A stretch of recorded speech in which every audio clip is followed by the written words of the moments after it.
Baiklah, perkenalkan kami dari kelompok 2. Sekarang kami akan membahas mengenai kewarganegaraan dalam hukum internasional. Berikut merupakan anggota-anggota dari kelompok kami, termasuk saya sendiri yaitu Kenny Jolen. Selanjutnya, kami akan menjelaskan mengenai apa itu kewarganegaraan. Kewarganegaraan dalam pengertian umum merupakan keanggotaan yang menunjukkan hubungan negara dengan warga negara. Kewarganegaraan dalam arti khusus dapat dibedakan menjadi dua. Yang pertama itu secara yuridis. Kewarganegaraan dalam pengertian ini ditandai dengan adanya hubungan hukum antara warga negara dan negaranya. Adanya hubungan hukum ini mempunyai akibat-akibat tertentu, yakni warga negara harus tunduk pada otoritas negara yang bersangkutan. Kewarganegaraan secara yuridis dapat ditunjukkan dengan adanya catatan kewarganegaraan seperti akta kelahiran, surat keterangan, dan bukti kewarganegaraan lainnya. Kemudian yang kedua, secara sosiologis. Kewarganegaraan dalam arti ini tidak berhubungan dengan ikatan hukum, melainkan ikatan emosional, keturunan, nasib, sejarah tanah air, dan lainnya. Kewarganegaraan yang berbasis sosiologis merupakan suatu ikatan yang timbul dalam dirinya sendiri. Dalam hukum internasional, negara diberikan kebebasan untuk membentuk berbagai ketentuan mengenai kewarganegaraannya. Dalam penentuan status kewarganegaraan dikenal adanya dua asas, yaitu pertama asas jus sanguinis, yaitu penentuan status kewarganegaraan seseorang berdasarkan keturunan atau law of the blood. Kedua, asas jus soli, yaitu penentuan status kewarganegaraan berdasarkan tempat di mana seseorang itu dilahirkan atau law of the soil. Menurut asas jus sanguinis, seseorang adalah warga negara jika dilahirkan dari orang tua warga negara. Asas ini merupakan asas yang dapat memudahkan bagi adanya solidaritas.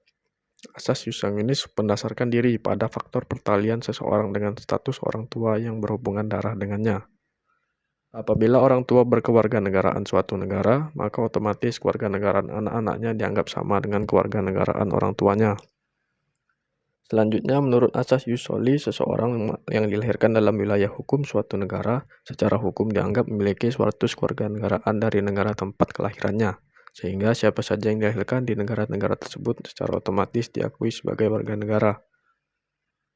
Sehubungan dengan kedua asas tersebut, setiap negara bebas memilih asas mana yang hendak dipakai dalam rangka kebijakan kewarganegaraannya untuk menentukan siapa yang diterima sebagai warga negara dan siapa yang bukan warga negara. Setiap negara mempunyai kepentingannya sendiri-sendiri berdasarkan latar belakang sejarah yang tersendiri pula, sehingga tidak semua negara menganggap bahwa asas yang satu lebih baik daripada asas yang lain.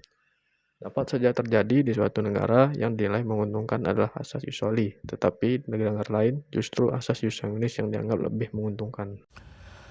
Oke, selanjutnya syarat seseorang untuk menjadi warga negara Indonesia bagi yang lahir di Indonesia ataupun luar negeri.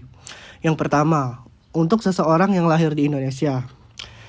Berdasarkan Undang-Undang Nomor 12 Tahun 2006 tentang Kewarganegaraan Republik Indonesia, syarat menjadi warga negara Indonesia antara lain.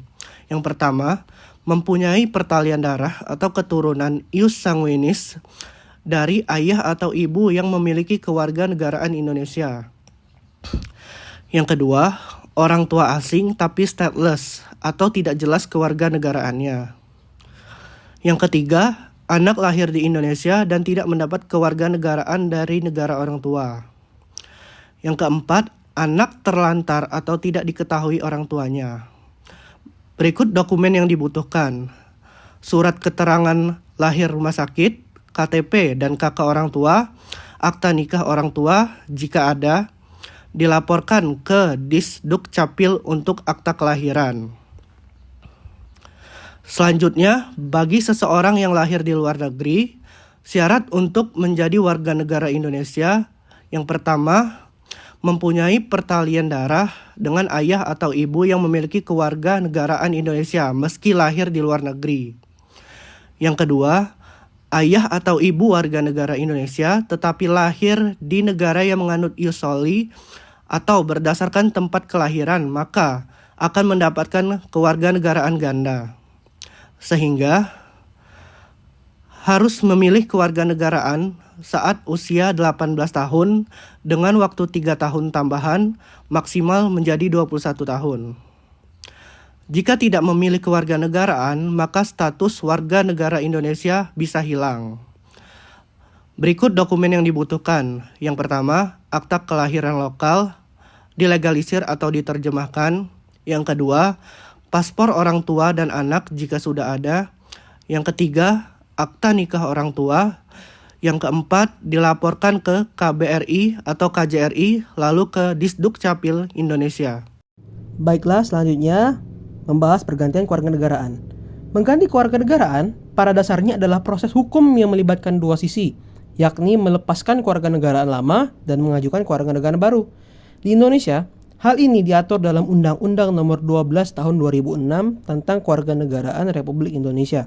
Seseorang dapat kehilangan kewarganegaraan Indonesia apabila secara sukarela memperoleh kewarganegaraan lain, tidak menolak atau melepaskan kewarganegaraan yang diberikan oleh negara lain, atau masuk ke dalam dinas militer asing tanpa izin presiden.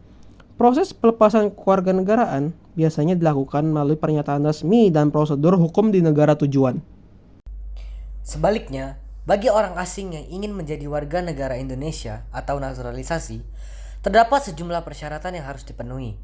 Pemohon harus berusia minimal 18 tahun atau sudah menikah, tinggal di Indonesia sekurang-kurangnya 5 tahun berturut-turut atau 10 tahun tidak berturut-turut, sehat jasmani dan rohani, serta mampu berbahasa Indonesia. Selain itu, mereka wajib mengakui Pancasila dan Undang-Undang Dasar 1945, tidak pernah dihukum karena tindak pidana berat, serta bersedia melepaskan kewarganegaraan asal karena Indonesia tidak menganut kewarganegaraan ganda bagi orang dewasa. Permohonan kewarganegaraan diajukan kepada Presiden melalui Menteri Hukum dan HAM dengan melampirkan dokumen-dokumen pendukung seperti akta kelahiran, paspor, surat keterangan domisili, dan catatan kepolisian.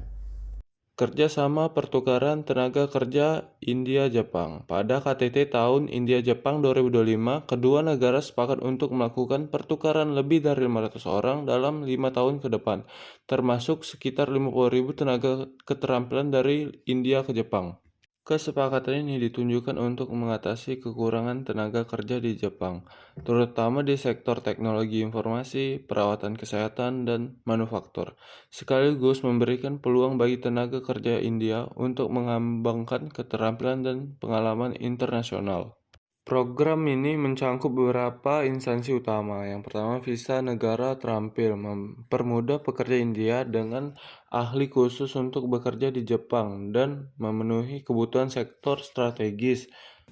Yang kedua, Magang Teknik memberikan pengalaman kerja praktik dan pelatihan teknik di Jepang, sekaligus transfer keterampilan.